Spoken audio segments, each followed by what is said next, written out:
આપણે છેલ્લે છે એ બુદ્ધિ વિશે છે એ ઘણી બધી બાબતોને સમજે. બુદ્ધિની તમામ છે એ એની પ્રસ્તાવના, બુદ્ધિઓની વ્યાખ્યાની સમજૂતી લીધી.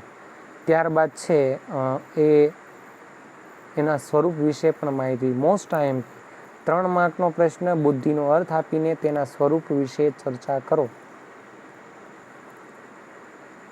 એટલા માટે છે એ બુદ્ધિ અને બુદ્ધિનું સ્વરૂપ આપણે છેલ્લે જોયું.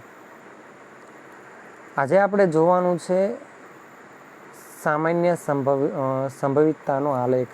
એટલે કે બુદ્ધિ જ્ઞાન વ્યક્તિ કેમ પ્રાપ્ત કરે છે, બુદ્ધિ દ્વારા શિક્ષણ કેમ પ્રાપ્ત કરે છે, કઈ રીતે વિચારે છે, એ જે બુદ્ધિ ક્ષમતા છે આપણામાં, એ બુદ્ધિ ક્ષમતા કઈ રીતે એને જોઈ શકાય અથવા તો સમજી શકાય, એ બાબતની સમજૂતી છે એ આપણે અહીંયા લેવાની છે. એના માટે સૌ પ્રથમ આપણા સમક્ષ છે આ આખું ચેપ્ટર બહુ મસ્ત છે ને મોસ્ટ આઈએમપી છે, જેની અંદર પેલો 3 માર્કનો પ્રશ્ન, 1 માર્કનો પ્રશ્ન, એટલે આ ઝાઝા ભાગે પૂછાય ને આ વખતે પણ પૂછાશે 99.99%. બુદ્ધિ માટે છે વિલિયમ સ્ટર્ને 1912ની અંદર સૌ પ્રથમ સૂત્ર રજૂ કર્યું, IQ = MA/CA ગુણ્યા 100. અને યાદ રાખી લેવાનું કે બુદ્ધિઆંક અથવા તો બુદ્ધિઆંક બરાબર માનસિક વયના છેદમાં શારીરિક વય ગુણ્યા 100. આ બાબત છે એ સૌથી મહત્વની છે. બરાબર છે. તમને છે એ આમને એવું પણ આપે, જો અહીંયા તો ગુજરાતીમાં આપ્યું છે, તમને મોસ્ટ ઓફલી ત્યાં એવું જ આપે છે કે બુદ્ધિઆંક બરાબર છે એ MA/CA ગુણ્યા 100. ત્યાં ગુજરાતીમાં ન પણ લખેલું MCQ. એટલે તમારે યાદ રાખવાનું MA એટલે આપણી માસ્ટર ડિગ્રી. બરાબર. MA કરીને આપણે CA કરી શકીએ, એટલે MA પહેલાં કરાય, પછી નીચે CA કરાય અને ગુણ્યા 100, એટલે એ બધામાં 100% આપણે અભ્યાસ કરીને 100% કંઈક અભ્યાસ કરીને રિઝલ્ટ લઈએ તો આપણે છે એ સારા એવા CA બનીએ. બરાબર. તો માનસિક ગુણ્યા શારીરિક વય, એટલે આ આપણે ખબર પડે કે માનસિક એટલે કે MA/CA. બરાબર. મેન્ટલ એજ અપોન છે એ ક્રોનોલોજિકલ એજ ગુણ્યા 100. એટલે આવી રીતના છે આ સૂત્રને આપણે યાદ અહીંયા રાખશું. આ સૂત્રનું વર્ગીકરણ સૌ પ્રથમ છે એ ટર્મને છે, જે બુદ્ધિની ઉપલબ્ધતા છે, બુદ્ધિની શક્તિઓ છે, બુદ્ધિની જે પણ બાબતો છે એને સમજાવવા માટે છે એ ટર્મન છે એને ઘણું બધું છે એની અંદર વર્ગીકરણ કર્યું કે ભાઈ બુદ્ધિને કઈ રીતે સમજી શકે, એનું આલેખન છે એ આપણે અહીંયા બતાવેલું છે. ટૂંકમાં એણે જન સમુદાયના પ્રમાણમાં કેટલીક અંગેની છે એ ખાસ કરીને બુદ્ધિ કસોટીની મદદથી છે એણે અભ્યાસો કર્યા. એને બુદ્ધિ કસોટી બનાવી, પ્રશ્ન લોકોને પૂછે ને એના આધારે છે એ બુદ્ધિ કસોટી એટલે કે બુદ્ધિ છે એને જાણે, બુદ્ધિ કયા વ્યક્તિની કેટલી બુદ્ધિ છે ને એ પ્રમાણે. ઉપર આપણે આલેખમાં આપવામાં આવ્યું છે અને એ આલેખ મોસ્ટ ઓફલી સામાન્ય વ્યક્તિ છે એ બુદ્ધિની વ્યવસ્થા એટલે કે મોસ્ટ ઓફલી ઝાઝામાં ઝાઝી છે એ 100 બુદ્ધિઆંક 100 સૌથી વધારે સામાન્ય વ્યક્તિને આવ્યો છે. મોસ્ટ ઓફલી છે એ 90થી, હું તમને આમનામ પહેલાં સમજાવી દઉં છું, 90થી 110નો જેનો બુદ્ધિઆંક આવે આ સૂત્રના માધ્યમથી પહેલાં.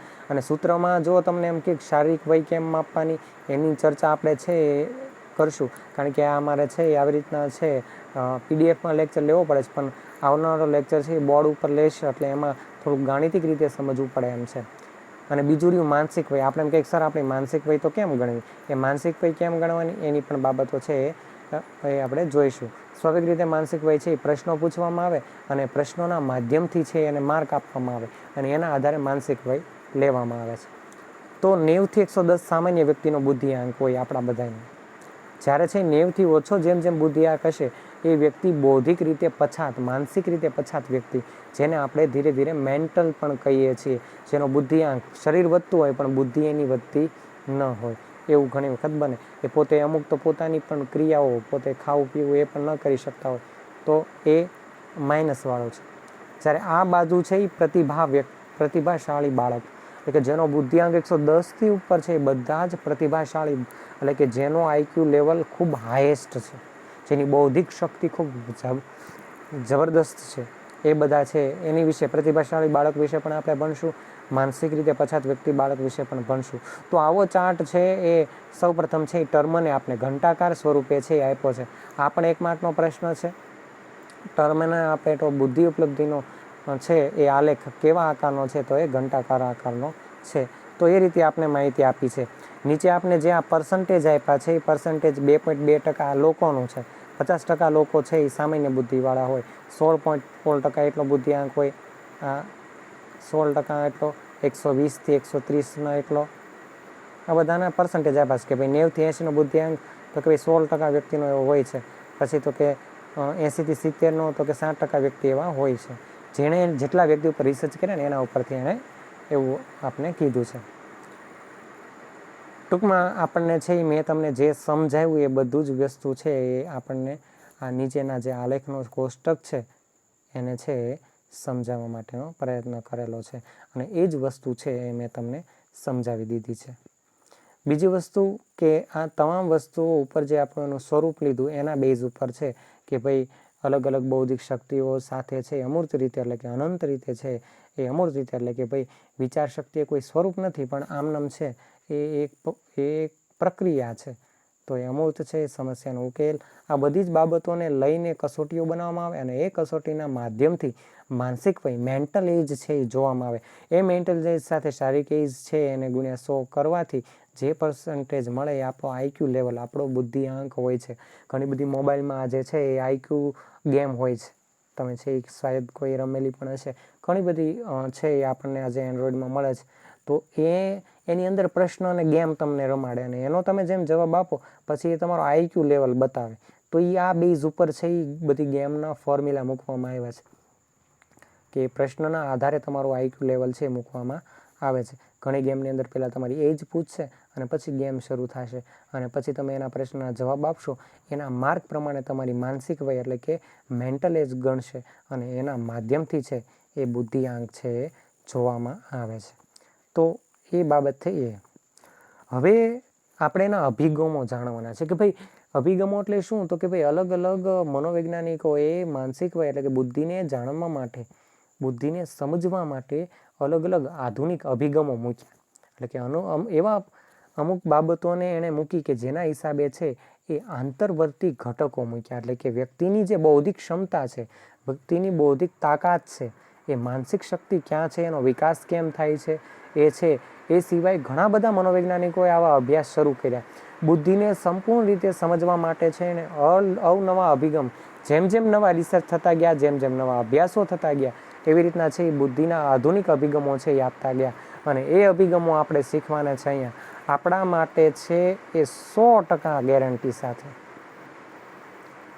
100%ની ગેરંટી સાથે કહીશ કે આમાંથી એક પ્રશ્ન તમારે 5 માર્કમાં આવશે અને ફરજિયાત આવશે. આ 5માંથી તમારે છે એ એક આવશે અને જેમાં અમુક તો સાવ નાના છે એટલે એ 3 માર્કમાં જ પૂછાય. એટલે અમુક 2-3માંથી છે એ ખાસ કરીને આવશે, જેની વાત આપણે આગળ ભણશું એ પ્રમાણે કરશું. જેમાં સૌથી મોટો આઈએમપી પ્રશ્ન એટલે કે છે એ ગાર્ડનરનો બહુવિધ બુદ્ધિનો સિદ્ધાંત, ધ મોસ્ટ આઈએમપી પ્રશ્ન. આ પ્રશ્ન જિંદગીમાં ભૂલાવો જોઈએ નહીં. એને બોર્ડમાં જ સમજશું, જેમ કે થોડીક શોર્ટકટો અને થોડીક સીધી બાબતોથી સમજવા માટે છે એ આપણે સમજશું. તો આ બધી જ બાબતો છે એને આપણે બોર્ડના માધ્યમથી સમજશું આવનારા લેક્ચરમાં. બીજી વાત એ કે હું દરેક લેક્ચરના બેઝ ઉપર છે હું તમને હવે પ્રશ્ન પૂછીશ અને એ પ્રશ્નનો જવાબ છે એ તમારે મને કોમેન્ટ બોક્સમાં ફરજિયાત આપવાનો છે. જે જવાબ આપશે એના આધારે છે અમે સમજશું કે કેટલા લોકો છે એ, બાકી ઘણા છે એ ખાલી આમ જોઈ નાખતા હોય. સ્વાભાવિક રીતે હું સમજું છું કે ભાઈ તમને અમુકને તો એવું થતું હોય ભાઈ એવું કોમેન્ટમાં લખવું, જવાબ આપવાનો આમને તેમ, એક જવાબ આપે પછી એની જવાબ કોપી મારી દે, તો એવા ઘણા બધા હોય. પણ એ વસ્તુને હું અવોઇડ કરીને છે હું જે તમને કહું છું, સ્વાભાવિક રીતે તમને એવું લાગે તો તમે છે એ આજે હું પ્રશ્ન નથી પૂછતો, પણ આજેનો લેક્ચર છે એનો પ્રશ્ન હું કાલે પૂછીશ, જે તમારે કાલના લેક્ચરમાં એડ કરવાનો. કાલનો હું પરમ દિવસે પૂછીશ.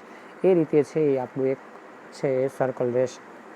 હજી સુધી છે એ ઘણી બધી જગ્યાએથી હોમવર્ક આવ્યું હશે, મેં તમને હજી સુધી હોમવર્ક આપેલું નથી, તો સ્વાભાવિક રીતે આ એક હોમવર્ક માનવું હોય તો હોમવર્ક પણ માની શકો. છતાં પણ છે એ ઘણા બધા વિરુદ્ધમાં ચાલશે, ભાઈ કાંઈ નાખો એવું તો કીધા રાખે. તો એઝ યોર વિશ પણ છે એ સ્વાભાવિક રીતે છે એ તમે જો જવાબ આપવા માગતા હો તો હવે પછી આપણે એક નવી એવી સિસ્ટમ શરૂ કરશું. આ બધી જ પદ્ધતિઓને આપણે બોર્ડમાં સરળ રીતે સમજવાનો પ્રયત્ન કરશું. એક પછી એક પદ્ધતિઓને ભણશું અને આપણે બુદ્ધિનું ચેપ્ટર છે એ આગળ જતાવશું. તો ખૂબ ખૂબ ધન્યવાદ.